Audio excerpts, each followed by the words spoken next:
তো নতুন পেন কেনার পর প্রথমেই আমার নামটা লিখে দেখলাম আয়নার উপরে যে কীরকম লেখা উঠছে। তো এই পেনটা আমি কাল রাতে কিনে এনেছিলাম আসার সময়। আর এটা হচ্ছে মার্কার পেন, মানে সব জায়গায় মার্ক করা যাবে। আর পেনটা হাতে নিয়ে খেলা করতে করতে আমি হাঁটতে থাকলাম রাস্তার দিকে। স্টেশনে আসতেই দেখলাম আমার সামনে দিয়ে একটা ট্রেন বেরিয়ে চলে গেল। তো আমি একটু অপেক্ষা করে পরে ট্রেনটায় চেপে পড়লাম।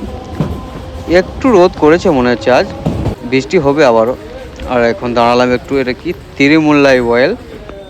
আর আজকেও আমার সেই একই কাজ, আর একটা ছোট্ট বাথরুম বাকি আছে বসাতে, এটা বসালেই শেষ হয়ে যাবে। আর আমি কিন্তু কাজ করতে করতে রোজই গান শুনি। তখন যেহেতু ঠান্ডা আবহাওয়া, একটু ইমোশনাল ইমোশনাল ভাব, মাথাটা ধরছে একটু আমার।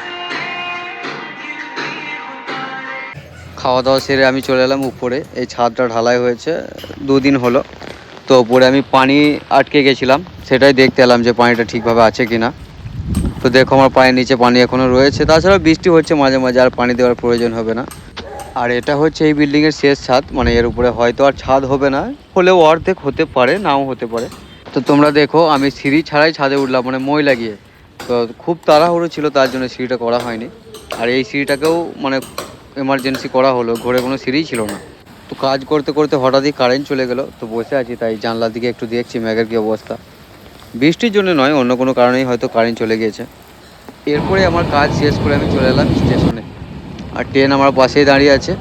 আর স্টেশনের নামটা কি সেটা তোমরা নিজেরাই পড়ে নাও। ট্রেন ছাড়বে, আমি ছুটছি।